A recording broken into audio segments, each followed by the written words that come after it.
현재 태국과 캄보디아는 무력 충돌이 지속적으로 일어나고 있는 중입니다. 이번 무력 충돌을 국경 분쟁이라는 명분 하나로 축약하기에는 어려움이 존재하는데요. 표면적으로는 양국의 오랜 영토 갈등처럼 보이고 있지만 이면에는 이미 걷잡을 수 없이 커져가는 전쟁의 소용돌이 속에서 자신들이 현재까지 쌓아온 군사훈련 네트워크와 무기체계 등을 검증하고 그 힘을 은연중에 보여주겠다는 의도가 숨어 있습니다. 캄보디아 측에서 보자면 자신들의 이미지를 쇄신하고자 하는 의지 역시 존재했는데요. 예전부터 국제군사 전문가들 사이에서는 캄보디아군이 태국군에 비하여 굉장히 열세하다는 평이 강했습니다. 이런 상황을 알기 때문인지 중국과의 합동훈련을 통해 포병과 지상군 운용을 배웠고 일본과의 방위 협력과 교육 교류를 통해 지휘 통제와 요인 경호, 기본 전술 교육까지 받았는데요. 동아시아의 군사 노하우를 모두 접하여 훈련 이력만 본다면 허술한 군대가 아니라고 주장할 수 있을 정도가 되었죠. 그래서 이번 충돌에서 예전과는 달라진 본인들의 모습을 보여줄 수 있으리라 기대한 것으로 보입니다. 정작 실제 전장에서 캄보디아군은 태국군을 상대로 예상했던 것보다 더 빠르게 주도권을 잃고 있습니다. 이에 국제 군사 전문가들은 훈련의 양이 아닌 방향성의 문제라고 꼬집고 있는데요. 훈련의 내용이 많다고 해서 그것이 곧 실전에서 제대로 활용되지 않는다는 점이 중요한 포인트입니다. 무력 충돌 앞에서는 암기했던 것 그대로 실행하는 것이 아닌 극한의 상황에서 제대로 된 체계를 운용하며 빠른 판단력을 내리는 것이 중요한데요. 이런 상황 속에서 태국군은 미국식 공중전력 운용과 함께 한국산 무기 체계를 중심으로 한 기동전, 정밀 타격, 지속 강한 전쟁 수행 등을 보여주고 있습니다. 캄보디아 측에서는 본인들이 꽤 현실적으로 준비해온 나라라고 생각해왔습니다. 그동안 캄보디아는 중국과 군사 협력을 유지하며 전력을 키워왔는데요. 합동훈련, 군사원조, 장비 도입까지 포함하면 캄보디아군 현대화의 상당 부분이 중국과 연결돼 있다고 해도 과언이 아닙니다. 중국은 캄보디아를 자국의 핵심 파트너 가운데 하나로 여기며 포병 전력, 지상군 운용, 병력 동원 훈련을 집중적으로 지원해왔습니다. 훈련의 형태만 본다면 본격적이라고 봐도 무방합니다. 다연장 로켓과 곡사포를 중심으로 한 화력 집중, 대규모 병력 전개, 지상군의 일제 이동과 점령 훈련은 반복적으로 실시됐고 캄보디아군은 이 과정에서 전쟁을 치를 수 있는 군대라는 이미지까지 심어주었습니다. 하지만 문제는 이런 훈련이 전제 조건이 붙은 환경이라는 것입니다. 중국식 군사훈련은 기본적으로 넓은 전선, 충분한 병력, 안정적인 보급 그리고 제한적인 공중 위협을 가정하는데요. 말 그대로 상대가 제공권을 장악하지 못한 상태라는 전제 조건이 붙는 상황인 것이죠. 하지만 실전 앞에서는 이런 전제 조건 자체가 존재하지 않는 법인데요. 태국군은 교전 초반부터 공중 우위를 확보했고 지상 전력은 공중 감시와 포병 지원 아래 기동형으로 움직였습니다. 그 결과 캄보디아군은 훈련에서 익숙했던 준비된 전장이 없으니 포탄과 로켓을 계속 발사하며 오히려 본인들의 위치를 노출하고 있을 뿐입니다. 태국군의 공중 정찰과 기동형 포병 운용은 이 약점을 집요하게 파고들었고 전장의 흐름 역시 태국군에게 유리하게 끌고 갔습니다. 캄보디아군이 중국 훈련에서 배운 전술은 교본에 가까웠기에 실시간으로 판단을 수정해야 하는 전장에서는 오히려 발목을 잡는 요소로 작용하고 있는 중이죠. 이와 더불어 지휘 체계 역시 문제가 되고 있는데요. 중국식 훈련은 상명하복 구조가 강하고 현장 지휘관의 재량보다 계획된 시나리오를 중시하는 경향이 있습니다. 훈련 중에는 효율적으로 보일 수 있지만 예측 불가능한 상황이 연속되는 시점에서는 결국 대응 속도를 늦추는 요인이 될 뿐입니다. 태국군이 기동과 재배치를 반복하며 전장을 흔들 때 캄보디아군은 상부 지시를 기다리거나 이미 무의미해진 계획을 실행하는 데 시간을 소모하는 모습이 관측됐습니다. 정작 캄보디아군은 중국과의 군사 협력만 해왔던 것이 아니라 더 의아한데요. 중국만큼이나 일본과의 훈련 및 방위 교류 역시 중요하게 생각해왔습니다. 일본은 캄보디아와의 방위 협력 관계에 대해 공식적으로 지역 안정기여 및 역량 강화라는 명분 아래 진행했습니다. 이는 공개 자료와 언론 보도를 통해 이미 확인되었을 정도입니다.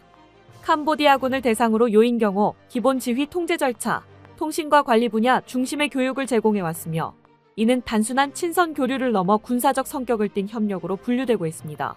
현재 문제시되고 있는 것은 훈련의 성격보다도 맥락에 있습니다. 태국과 캄보디아 사이의 긴장이 다시 고조되고 기존의 휴전 합의가 사실상 무력화된 이후에도 일본 자위대와 캄보디아군 간 훈련 일정과 사진이 공개되면서 일본 내부는 물론 주변국에서도 논란이 확산된 것입니다. 일본 정부는 공식적으로 양국의 자제를 촉구하고 평화적 해결을 강조했지만 동시에 전쟁 당사국 중 한쪽과 군사 교육 협력을 이어가는 모습은 외교적 균형 감각 측면에서 의문을 낳았는데요. 심지어 태국은 일본 기업들이 대규모로 진출해 있고 일본 제품과 문화에 대한 호감도가 높은 대표적인 친일 국가로 평가받아 왔습니다. 자동차 산업을 비롯한 핵심 제조업에서 일본의 비중은 절대적에 가깝고 일본 역시 태국을 동남아 전략의 핵심 거점으로 활용해온 터였습니다. 이런 상황에서 일본이 캄보디아군과의 군사훈련을 공개적으로 진행했다는 모습은 태국 사회와 여론에게 민감하게 받아들여질 수밖에 없는 요소인데요. 심지어 일본 내부에서도 지금이 과연 적절한 시점인지에 대한 비판이 제기되었으며 태국과의 교류를 고려하지 않고 불필요한 오해를 자초했다는 지적이 잇따르고 있습니다. 의도와는 관계없이 일본이 중립적인 태도를 유지하지 못하고 분쟁의 한쪽에 기울어 보이는 인상을 준 셈입니다. 지금까지 일본은 ASEAN 국가들과의 군사 안보 협력을 확대하며 중국의 영향력을 완화하려는 전략을 꾸준히 추진해왔고 캄보디아 역시 그 흐름 속에 포함되어 있었습니다. 그러나 실제 무력 충돌이 벌어진 상황에서는 이러한 전략적 계산이 오히려 역효과를 낳을 수 있다는 점이 이번 사태를 통해 드러났습니다. 일본의 훈련은 전투 기술을 직접 제공하는 수준은 아니었지만 전쟁이 진행 중인 시점에서 군사 협력의 상징적 의미는 결코 가볍지 않습니다. 결과적으로 일본은 중립을 강조하면서도 중립으로 보이지 않는 딜레마에 빠졌고 이는 태국과의 관계, 나아가 동남아에서의 일본 외교 이미지의 부담으로 작용하고 있습니다. 이 장면은 전쟁에서 무기와 병력만큼이나 언제, 누구와 무엇을 하느냐가 얼마나 중요한지를 보여주는 사례가 된 것입니다. 하지만 역시 무시하지 못할 부분이 존재하기도 하죠. 단순한 국력, 병력 규모의 문제를 떠나 실제로 작동하는 무기 체계의 차이 역시 전력을 직관적으로 보여주는 지점입니다. 캄보디아군은 중국산 무기를 중심으로 전력을 구성해왔습니다. BM-21 계열 다연장 로켓, 중국제 곡사포, RPG-7 같은 재래식 대전차 화기들은 단기간에 강한 화력을 뿜어낼 수 있다는 점이 위협적이긴 합니다. 하지만 기본적으로 대규모 병력 운용 및 넓은 전선을 전제로 설계된 것이기에 현대전에서 중요시되는 정밀성, 기동성, 정보 연계성 등 구조적인 한계가 분명히 드러나기도 합니다.